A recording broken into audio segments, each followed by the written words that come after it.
Bom, continuando a segunda parte da aula, a gente apresenta, né, consegue observar nas células animais também, em outras células, a questão do citoesqueleto.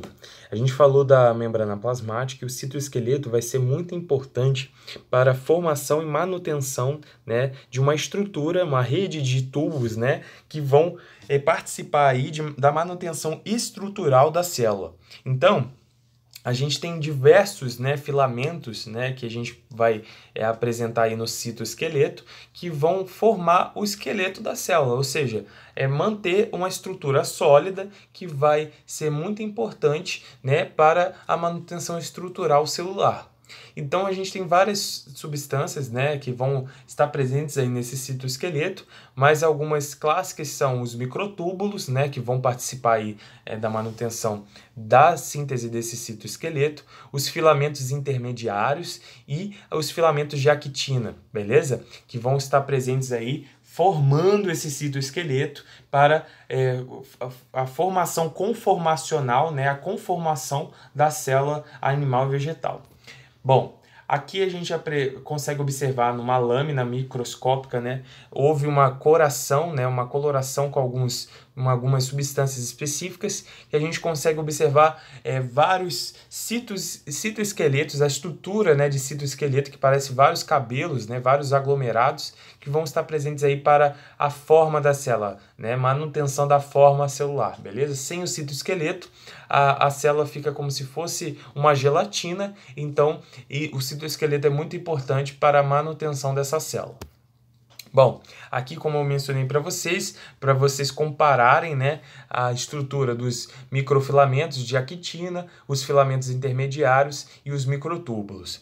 Para conhecimento geral de vocês, não cabe aqui no ensino médio vocês diferenciarem, mas algumas células apresentam determinados tipos de filamento, outras células apresentam outros tipos de filamento, tudo bem? Principalmente no ser humano, que algumas diferenciações têm células muito específicas, como as células do tecido ósseo, células do tecido nervoso, apresenta diferentes tipos de citoesqueleto, tá? Então eu estou apresentando para vocês os tipos de filamentos para vocês entenderem de forma geral, mas não precisa diferenciar que cada célula apresenta, qual tipo de cada célula vai apresentar, beleza? Bom, uma organela, né, muito importante que vai estar principalmente no centrosomo, que seria o centro da célula, beleza? Que são os centríolos. Os centríolos, né, são cerca de 9 trios de tubos, de microtúbulos, né, que vão ter um papel muito importante, principalmente na divisão celular. Então, quando a célula ela começa a se dividir por mitose, a gente vai falar desses mecanismos de divisão, né, tanto da divisão por mitose quanto pela divisão por meiose, os centríolos vão ter um papel muito importante nessas divisões. Eles vão formar as fibras de fuso, né, as fibras por meio de microtúbulos que vão organizar a célula para começar a se dividir. Então, quando a célula vai se dividir, os centríolos, né, eles emergem vários microtúbulos que vão formar fibras, né, e eles vão pegar cada uma parte do material genético, né, para fazer a divisão, para que cada parte, né, seja dividida de forma igual, para que cada célula filha, né, que vai ser as originárias da divisão celular dessa célula-mãe, né, receba a mesma quantidade de material genético, a mesma quantidade de organelas estruturais que vão estar duplicadas, né, quando forem organizar, né, para a divisão celular. Então, os centríolos eles vão participar aí regendo esse mecanismo de divisão celular, dizendo, ó, essa organela aqui vai para cá, para esse lado, essa organela vai para o outro, e esses microtúbulos vão se ligar a esse material genético, que é o principal mecanismo mais importante quando se trata de divisão celular, porque cada célula vai ter que ter a mesma quantidade de material genético, e os centríolos têm esse papel muito importante. Outro papel muito importante dos centríolos seria a formação dos cílios e flagelos, que são algumas especializações mais especiais da membrana plasmática, que é muito importante para a manutenção da vida em algumas células. Por exemplo, o espermatozoide, se ele não tiver um flagelo, né, na cauda, uma cauda desse espermatozoide, ele não consegue se movimentar. E aí, se o espermatozoide não consegue se movimentar, ele não consegue chegar até o óvulo para fazer a fecundação. E aí, há várias doenças, né, que incidem, né, sobre a formação de flagelos que geram infertilidade masculina. Beleza? Os cílios, por exemplo, são muito importantes para a movimentação de algumas substâncias no meio extracelular, como, por exemplo, o nosso aparelho respiratório. As células do aparelho respiratório apresentam vários cílios, né, na sua membrana. E esses cílios vão fazer a movimentação de muco no meio do aparelho respiratório. Isso é muito importante, a movimentação desse muco, para a defesa, né, para a absorção de substâncias agressoras, poeira, até a formação da própria chamada meleca, né, que esses cílios vão participar. Então a movimentação desse muco também é muito importante. Outra coisa relacionada aos cílios, por exemplo, que a gente vai falar quando a gente observar a questão da aula do sistema reprodutor, que o útero, né, as trompas, apresentam, né, os vários cílios, várias células ciliadas. Isso é muito importante para a movimentação do óvulo, né, feminino, para o encontro do espermatozoide, e depois que esse óvulo for fecundado, os cílios, né, da tuba uterina e do útero vão estar muito importantes para a movimentação desse ovo fecundado para o local que ele vai se implantar para o desenvolvimento da gravidez. Então, tanto os cílios quanto os flagelos são de extrema importância para a manutenção da vida, né? Sem eles, a gente não conseguiria fazer a fecundação, o processo de fecundação completo até o desenvolvimento de uma possível gravidez, beleza? Bom, o citoplasma, que seria o citoplasma, como eu já mencionei para vocês, é onde esse meio, né, intracelular, onde todas as organelas estão imersas. Então o citoplasma vai ter várias proteínas, principalmente vai ter muita água, né? Então o citoplasma seria todo esse preenchimento que tem no meio da célula, que seria o gelzinho, né, para a manutenção dessa vida. Então é muito importante que esse citoplasma tenha substâncias, né, presentes muito importantes para a manutenção do metabolismo celular. Então o citoplasma vai ter principalmente água, né, em grande quantidade para esses mecanismos de manutenção, beleza? A mitocôndria, eu falei para vocês que a célula animal ela apresenta como reserva energética o glicogênio, e com a quebra do glicogênio a gente vai oferecer glicose. A glicose ela vai entrar depois, né, que ela for quebrada, né, em várias substâncias. Quando a gente for falar de metabolismo energético, vocês vão observar melhor. E essas substâncias elas vão entrar para dentro da mitocôndria, né, que a mitocôndria ela vai participar da síntese do ATP. Lembra que eu falei para vocês que o ATP é a gasolina da célula, a moeda energética? Então, a mitocôndria vai ser responsável pela síntese do ATP. Então, a mitocôndria ela vai participar na síntese energética, no metabolismo energético. Então, ela utiliza os metabólitos da glicose, né, do meio intramitocondrial para sintetizar o ATP, beleza? E essa mitocôndria ela tem duas membranas, uma membrana externa e uma membrana interna, e essa membrana interna ela vai formar as cristas mitocondriais, beleza? Bom, é muito importante alguns conceitos específicos da mitocôndria. A mitocôndria ela tem um DNA próprio, tá? É um DNA circular próprio, que é o DNA mitocondrial. E esse DNA mitocondrial nas células humanas, tá? Nos seres humanos, ele é oriundo das células maternas, ou seja, quem oferece a mitocôndria para as células filhas, né, quando, por exemplo, o espermatozoide fecundou o óvulo, tá? O espermatozoide masculino fecundou o óvulo feminino. E aí, quando o espermatozoide fecunda esse óvulo, ele vai dar o material genético do papai, né? E a mitocôndria que fica ali para formar o zigoto, né, que é a célula ovo, que eu vou falar mais especificamente mais para frente para vocês em embriologia, esse zigoto, a mitocôndria dele é de origem materna. Então, o DNA mitocondrial de todos os seres humanos na face da Terra são de origem da mãe, beleza? Então, o DNA mitocondrial das minhas células são de origem da minha mãe, que me deu essa mitocôndria, e o DNA mitocondrial de todos vocês que estão me assistindo são de origem da mamãe de vocês, beleza? Essa mitocôndria vai apresentar, como eu falei para vocês, a membrana interna que vai formar a crista mitocondrial, e a gente tem uma matriz mitocondrial, que seria como se fosse o citoplasma da mitocôndria, beleza?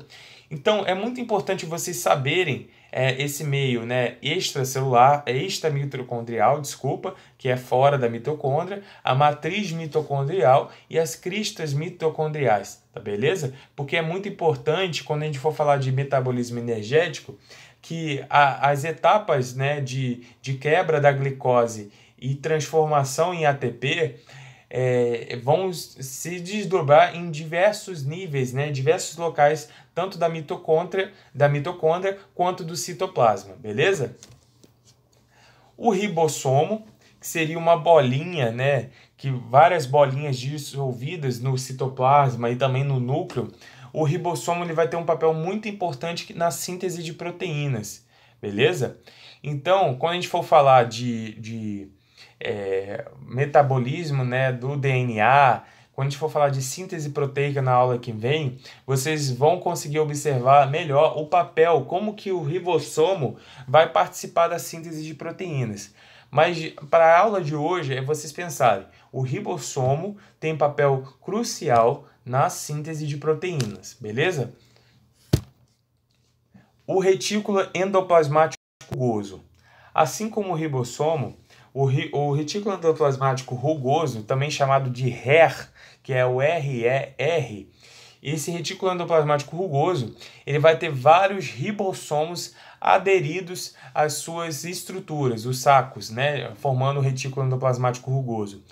E qual é a função do retículo endoplasmático rugoso se ele apresenta vários ribossomos? Ele vai sintetizar proteínas, ou seja, o retículo endoplasmático rugoso vai ter um papel crucial, né, na síntese de proteínas, ou seja, por ele ter vários ribossomos aderidos a ele, ele vai ser uma estrutura de extrema importância para a síntese proteica, beleza? Então, o retículo endoplasmático rugoso vai cumprir essa função. E por que tem esse nome, né, de retículo endoplasmático rugoso? Por quê? A característica, né, de você ter vários ribossomos aderidos, né, a esse retículo endoplasmático confere uma rugosidade, uma característica não lisa, tá? Como a gente vai falar do retículo endoplasmático liso. E aí deu-se esse nome de retículo endoplasmático rugoso pela característica microscópica de ter vários ribossomos aderidos. É muito engraçado, né, muito de extrema valia vocês observarem mais para frente, quando a gente falar dos sistemas orgânicos, que as células, né, principalmente que vão participar sintetizando substâncias, né, como por exemplo as glândulas, né, que vão sintetizar hormônios e outras substâncias importantes, vão ter grande quantidade de retículo endoplasmático rugoso, beleza? Essas substâncias, essas células, né, vão ter grande quantidade de retículo endoplasmático rugoso porque elas sintetizam muita substância. E aí, elas necessitam de grande quantidade desse retículo endoplasmático para poder sintetizar, né, ter a capacidade de sintetizar grande quantidade de proteína, beleza? Que é a principal componente dessas substâncias, como por exemplo dos hormônios, de alguns hormônios, tá? Os hormônios também têm características de síntese de estrogênios, né, de lipídios, beleza? De esteroides, então não só de proteínas, mas também de lipídios, como a gente vai mencionar mais para frente. O retículo endoplasmático liso, então, como eu falei para vocês, ele é diferente do retículo endoplasmático rugoso, ele não apresenta ribossomos e a principal função dele é a síntese de lipídios, tanto a síntese também, como eu vou falar mais para frente, participa também em certas etapas metabolização desses lipídios e também em etapas de desintoxicação celular. Ou seja, o retículo endoplasmático liso, ele vai participar da síntese de lipídios e também de tirar substâncias tóxicas das células. Por exemplo, as células do fígado, né, apresentam grande quantidade de retículo endoplasmático liso, porque o fígado ele apresenta uma capacidade de metabolização de substâncias tóxicas, como por exemplo o álcool e drogas, beleza? Então o retículo endoplasmático liso ele vai ter papel muito importante na desintoxicação celular, para que não tenham substâncias agressivas que gerem, né, uma agressão ao meio intracelular. Então, células que apresentam essa capacidade de desintoxicação vão ter grande quantidade de retículo endoplasmático liso. O complexo de Golgi, né, que é outra organela muito importante, ele vai participar na formação principalmente de vesículas, tá? Transportadoras. Então, substâncias, por exemplo, o retículo endoplasmático sintetiza grande quantidade de proteínas, beleza? Então, ele vai liberar as proteínas para o complexo de Golgi por meio de vesículas. Essas vesículas vão chegar por uma face, né, uma face cis, chamada pela divisão da biologia, mas não precisa se atentar a isso. Essas vesículas vão chegar no complexo de Golgi, elas vão sofrer um processo de empacotamento, então o complexo de Golgi vai empacotar essas vesículas todas, né, essas substâncias todas que chegaram ao complexo de Golgi e vão liberar, né, para outras vesículas, né. Então, eles vão participar e completar o processo de metabolização dessas substâncias dentro do complexo de Golgi e formar outras vesículas. Essas vesículas podem tanto ir por meio extracelular para fora da célula, por meio de exocitose, ou elas podem ir também para um meio intracelular para outras organelas, cumprindo a função dessas substâncias, beleza? Então, o complexo de Golgi, qual a principal função dele? O empacotamento de substâncias. Então, ele vai participar, né, de uma função logística da célula, de transporte de muitas substâncias dentro da célula e também no empacotamento, da organização dessas substâncias que são produzidas. O lisossomo ele tem um papel muito importante, principalmente na digestão celular e também na apoptose, que eu vou falar para vocês mais para frente. O lisossomo é como se fosse o estômago da célula. Então ele vai formar uma membrana, né? uma vesícula cheia de enzimas hidrolíticas, proteolíticas, tá bom?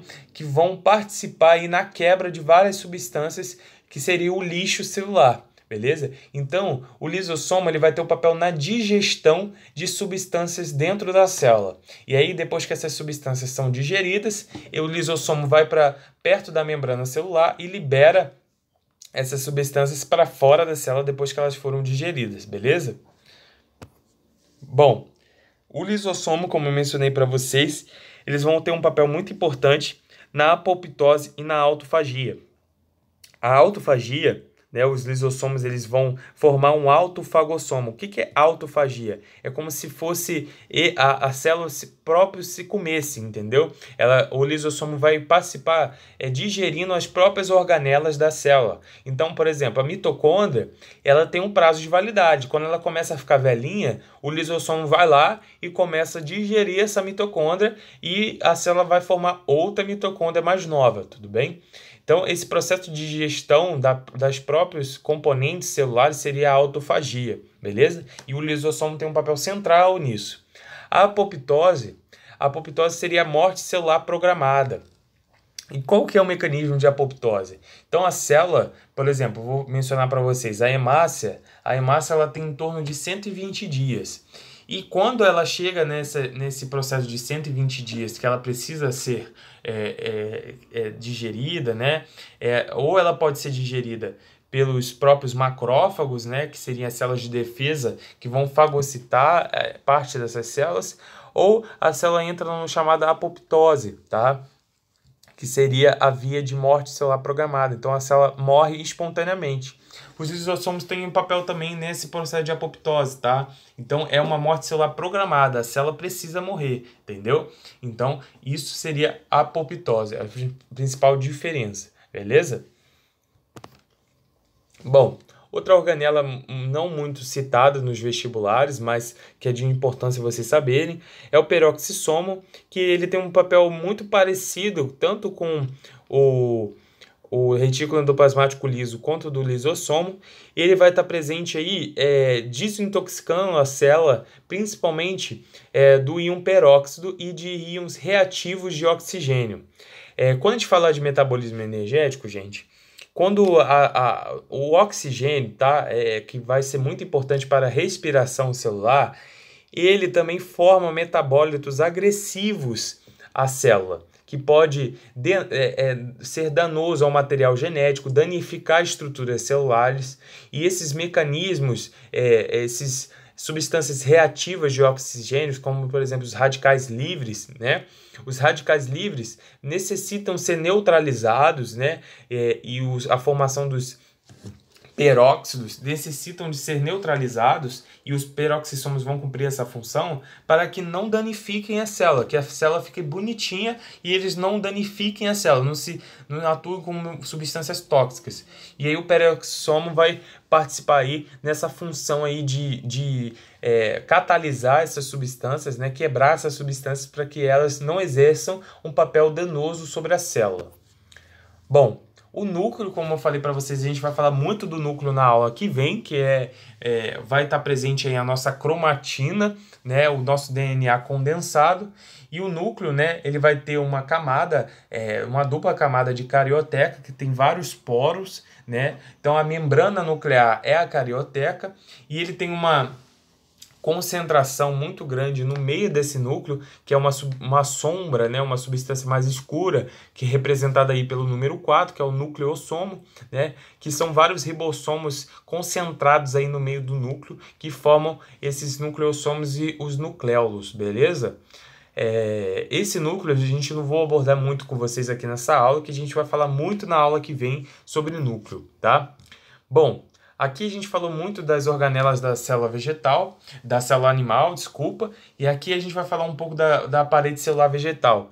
A célula vegetal apresenta muitas organelas parecidas, né, com a célula animal, tá? Então apresenta núcleo, apresenta retículo endoplasmático rugoso, retículo endoplasmático liso, complexo de Golgi, mitocôndria. A célula vegetal também faz respiração celular.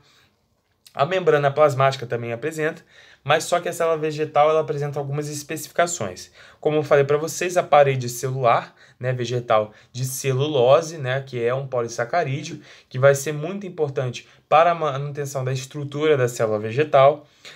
Também a gente vai observar na célula vegetal os cloroplastos. Os cloroplastos são essa organela aí verdinha, né, que vão participar aí do processo de fotossíntese, que vai ter uma aula de fotossíntese específica para vocês.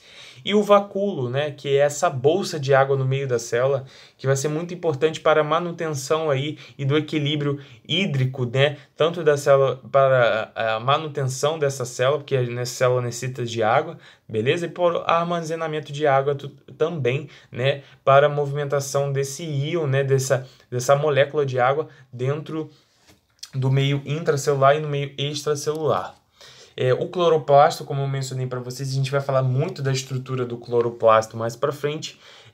Ele apresenta várias estruturas dentro desse cloroplasto, né? A gente tem o estroma, que seria como se fosse, olhando lá para a matriz mitocondrial, os tilacoides, né? O empilhamento dos tilacoides, os tilacoides seriam como se fossem moedas, né, empilhadas. Essa estrutura a gente vai falar mais na fotossíntese, mas para vocês conhecerem de forma geral a estrutura do cloroplasto. Bom, para a gente encerrar essa aula, então, a principal diferenciação, né, entre a célula vegetal e a célula animal são essas. Então, a célula vegetal não apresenta os centríolos, né? Então, os centríolos não vão estar presentes na célula vegetal. Quando a gente falar de divisão celular, vocês vão observar que a divisão celular da célula vegetal é meio diferente da célula animal. O complexo de Golgi, né, tem uma diferenciação um pouco na célula vegetal e na célula animal, né? Na célula vegetal apresenta vesículas isoladas, na célula animal vesículas empilhadas, mas essas características não são muito importantes agora. Na célula animal não apresenta cloroplastos, ou seja, a gente não faz fotossíntese, obviamente. Os vacúolos, né, da célula animal são menores, beleza? Os plasmodésmos, né, que seriam aquelas características das membranas, né, que eu mencionei para vocês, de especialização de membrana. Os plasmodésmos seriam equivalentes ao desmossomos, tá? Lembra que eu falei para vocês que apresenta desmossomos que vão exercer um papel muito importante na adesão celular e na comunicação celular? Na célula vegetal, apresenta os plasmodésmos, que é a mesma função, mas com nome diferente, beleza? A parede celular, que a célula vegetal também apresenta, como já mencionei, e a reserva energética, o amido, né, na célula vegetal e o glicogênio na célula animal. Bom, aqui uma comparação, uma tabela comparando, né, a célula bacteriana às células eucariontes animal e vegetal. Então, a célula bacteriana também não apresenta centríolo, não apresenta núcleo, apresenta parede celular e também não apresenta os plastos, né, que seriam os cloroplastos. Então, para você fazer uma diferenciação aí entre as principais características entre essas células, beleza? Então é isso, qualquer dúvida é só me procurar. Então terminamos a aula de hoje.